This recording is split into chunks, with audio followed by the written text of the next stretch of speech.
அனைவருக்கும் அன்பு வணக்கம்.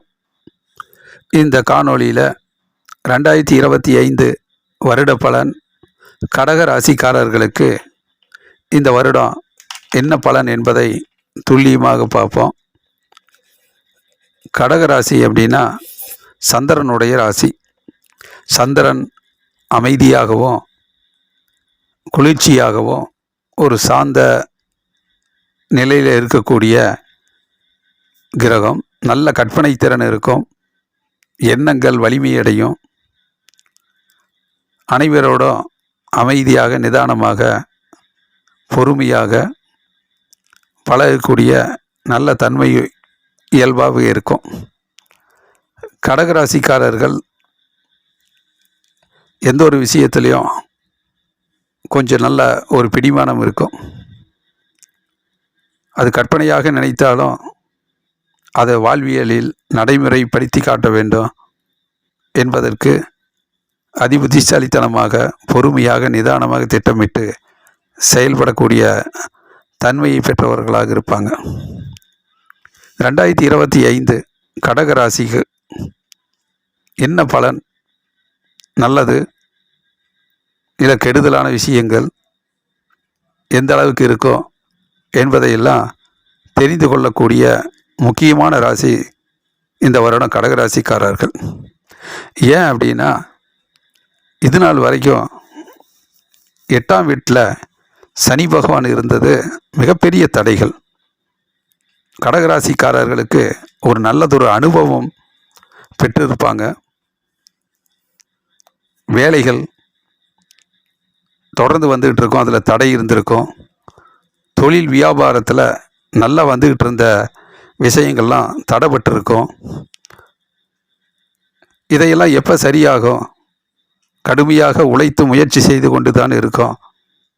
இதையெல்லாம் எப்படி சரி பண்ணுவது என்கின்ற உத்வேகத்தோடு காத்திருந்து முயற்சி செய்து கொண்டு இருக்கின்ற கடகராசிக்காரர்கள் இந்த 2025ஆம் வருடம் முக்கியமான 4 கிரகங்கள் பயிற்சி ஆகுது. ராஜ கிரகங்கள் என்று சொல்லக்கூடிய சனி பயிற்சி, ராகு கேது பயிற்சி, குரு பயிற்சி. இந்த 4 கிரகங்களினுடைய பயிற்சி முக்கியமாக 2025 கருதப்படுது. 2025 ஜனவரி மாதம் 1ஆம் தேதி புதன்கிழமை ஆங்கில புத்தாண்டு பிறக்குது, குரோதி வருடம். டிசம்பர் 31ஆம் தேதி பூராட நட்சத்திரம், சுக்கிரனுடைய நட்சத்திரம் தொடர்ந்து அதிகாலையில் உத்திராட நட்சத்திரம் துவங்கி சூரிய உதயத்தில் சூரியனுடைய நட்சத்திரமான உத்திராட நட்சத்திரம் புதிய விடியலை கொடுக்கிறது. ஜனவரி 1 அதிகாலையில் எழுந்து புத்தாண்டை ஒரு புதிய வெளிச்சமாய் வரவேற்று சூரிய நட்சத்திரத்தில் சூரிய உதயத்தை வணங்கி புத்தாண்டை வரவேற்பது சிறப்பாக இருக்கும். அன்று சூரிய வழிபாடு ரொம்ப முக்கியமானதாக கருதப்படும். ஆகவே கடகராசிக்காரர்கள் சூரிய நமஸ்காரத்தோடு சூரிய வழிபாட்டோடு புத்தாண்டை புதிய வெளிச்சமாக வரவேற்பது நல்லதாகப்படும். ஏன்னா சனி பகவான் இருள் கிரகம், அஷ்டம சனி கொஞ்சம் போட்டு வாட்டிச்சு, கஷ்டங்களையும் தொழில் முடக்கத்தையும் தடைகளையும் ஏற்படுத்தியிருந்தது. ஆகவே இருள் விலகி ஒரு புதிய வெளிச்சம் வரட்டும் அப்படிங்கிற அடிப்படையிலையும் உங்களுக்கு சூரியனுடைய நட்சத்திரமான உத்திராட நட்சத்திரம் ஒரு புதிய வெளிச்சத்தை அதிகாலையில் சூரிய உதயத்தை கொடுக்குது. ஆகவே சூரிய வழிபாடு கடகராசிக்காரர்களுக்கு நல்லதொரு ஆற்றலை கொடுக்கும். இதில் முக்கியமாக தெரிந்து கொள்ள வேண்டியது என்ன அப்படின்னா, சனி பகவான் கும்பராசியிலிருந்து திருக்கணித பஞ்சாங்கத்தின் அடிப்படையில் விலகி 9ஆம் வீட்டுக்கு மீன ராசிக்கு செல்கிறது. இது ஒரு ரொம்ப சந்தோஷமான விஷயம், மகிழ்ச்சியான விஷயம். சனி பகவான் நல்லது பண்ணுறாரா இல்லையோ, அது விலகி கஷ்டங்களிலிருந்து துன்பங்களிலிருந்து தன்னை விடுவித்தால் போதும் முதல் கட்டமாக அதுவே வெற்றி என்கின்ற அடிப்படையில் கடகராசிக்காரர்கள் காத்திருந்து முயற்சி செய்து கொண்டிருக்கிறார்கள்.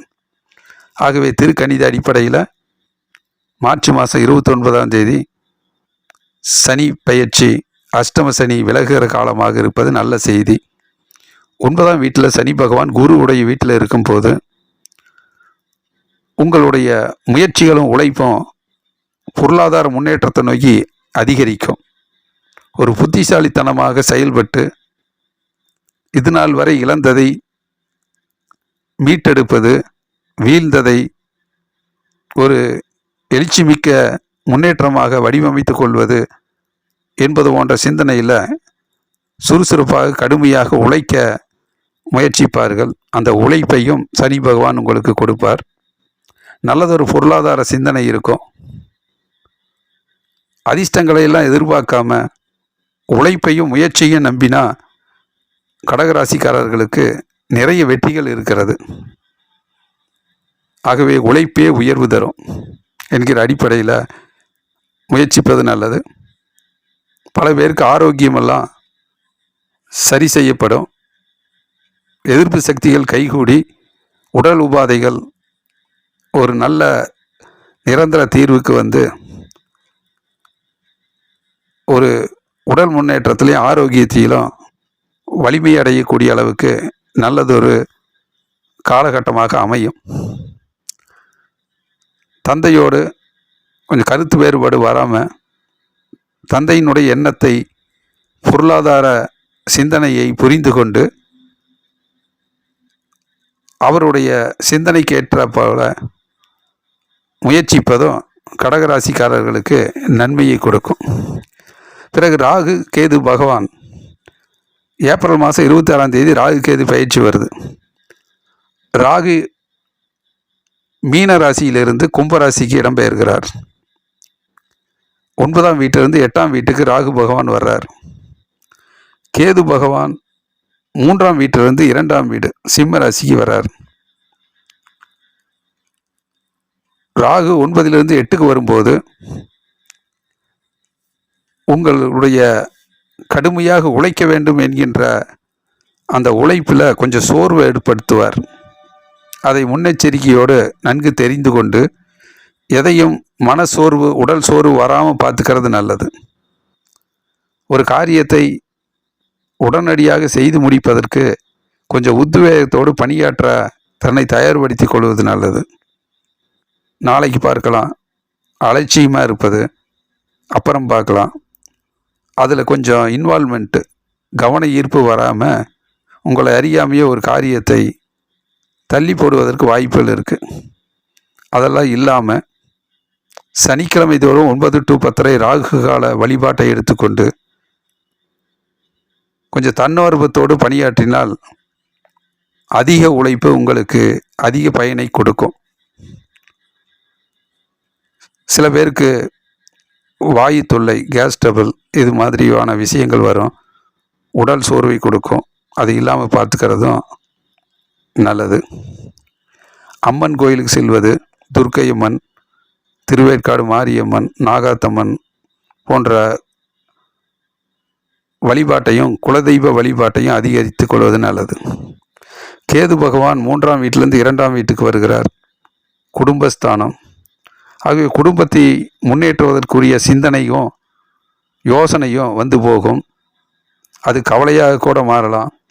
ஆகவே கவலைகளுக்கு இடம் கொடுக்காம குடும்பத்துக்கு தேவையான நீண்ட நாள் எண்ணங்கள், ஆசைகள், குறிக்கோளில் என்னென்ன என்பதையெல்லாம் சரி செய்து அதை ஞானக்காரகனுடைய கேது பகவானுடைய நல்லருள் பெற்று குடும்ப பிரச்சனைகளை சரி செய்து கொள்வது நல்லது.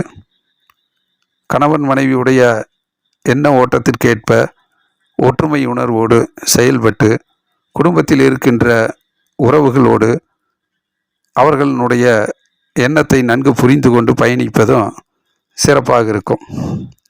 கொடுத்த வாக்குறுதியை நிறைவேற்றுவதற்காக நீங்கள் முன்னெச்சரிக்கையோடு சிந்தித்து யோசித்து திட்டமிட்டு பணியாற்றுவது நல்லது. நல்ல ஆன்மீக ஈடுபாடு அதிகரிக்கும். ஆலயத்துக்கு செல்ல வேண்டிய சூழ்நிலை இருக்கும். பக்தி மார்க்கம் இருக்கும். குருவுடைய ஆசீர்வாதம் இருக்கும். சித்தர்கள் மகான்கள் வழிபாடும் ஜீவ சமாதியை வணங்குதலும் குடும்பத்துக்கு நல்லதொரு மேன்மையை கொடுக்கும். விநாயகரை வழிபாடு செய்து குடும்ப முன்னேற்றத்திலும் உங்களுடைய தொழில் முன்னேற்றத்தையும் சரி செய்து கொள்வது நல்லது. மற்றபடி குரு பகவான் மே மாதம் 11ஆம் தேதி ரிஷப ராசியிலிருந்து மிதுன ராசிக்கு வர்றார். 12ஆம் வீடு விரயஸ்தானம், செலவுகள் அதிகரிக்க செய்யும். அது நன்மையான செலவாக இருக்கும். நீங்கள் சிந்தித்து திட்டமிட்டு யோசித்து தேவையான செலவுகளை புரிந்து கொண்டு செலவு செய்தால் அது உங்களுக்கு வாழ்நாளில் பயன்படக்கூடிய அளவுக்கு இருக்கும்.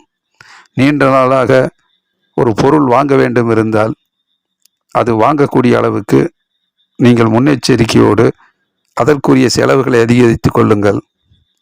சிந்தித்து செலவு செய்யுங்கள்.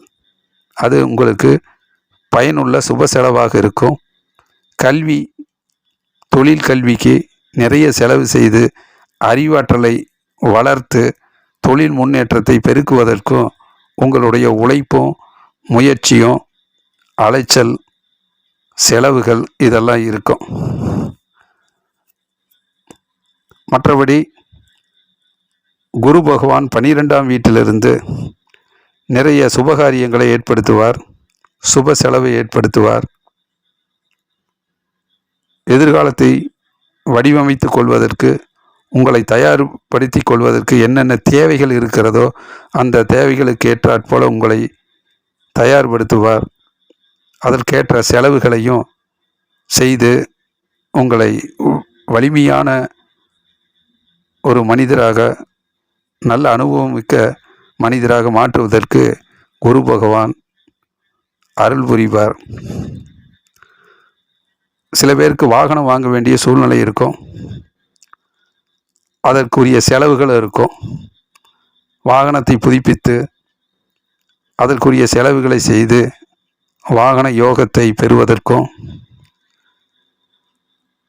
சிலருக்கு உடல் உபாதைகள், நீண்ட நாள் உபாதைகள் இருக்கும். அது மருத்துவ செலவாக மாறி மருத்துவ செலவால் உடல் ஆரோக்கியம் பெருகும். கடன் பிரச்சனைகள்லாம் தீரும். லோன் வாங்கிறது இது போன்ற விஷயங்கள்லாம் வெற்றி பெறும். ஆகவே தேவைக்கேற்ற கடன் வாங்கி அதை மிகச் சரியாக தொழில் முன்னேற்றத்துக்கு பயன்படுத்துவதற்கும் தன்னை தயார்படுத்தி கொள்ளலாம். சில பேர் வேலை இல்லாதவர்களுக்கு நல்ல நிரந்தர வேலை கிடைக்கும். நல்ல முன்னேற்றமும் இருக்கும்.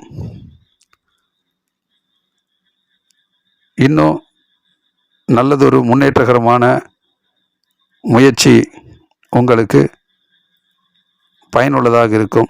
ஆகவே குரு பகவானை வியாழந்தோறும் விடாமல் வழிபாடு செய்யுங்கள். நல்லதே நடக்கும், நன்மையே அதிகரிக்கும்.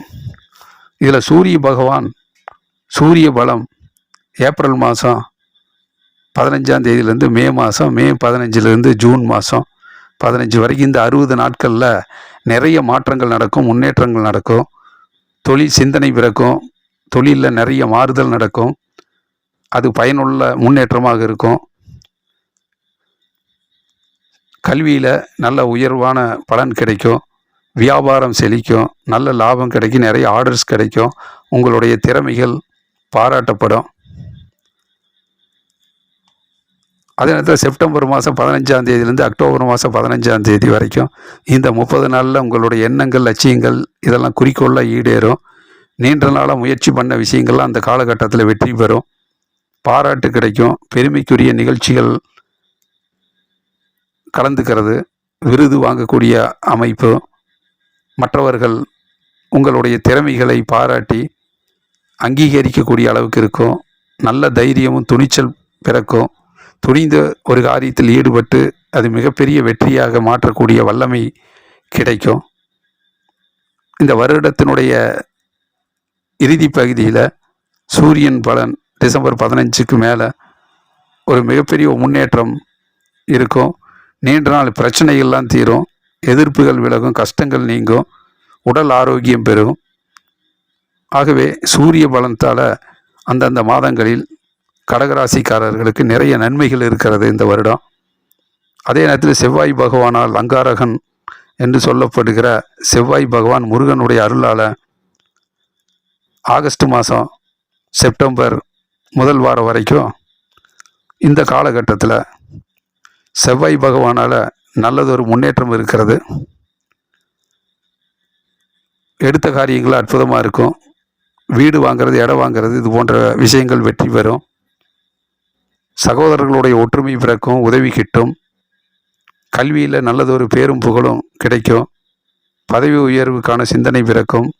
நல்ல அறிவாற்றலால், புத்திசாலித்தனத்தால் அனைவரும் பாராட்டப்படக்கூடிய பலவிதமான சாதனைகளை உங்களுடைய விடாமுயற்சியால் அதை வெற்றிகரமாக மாற்றிக்கொள்வீர்கள்.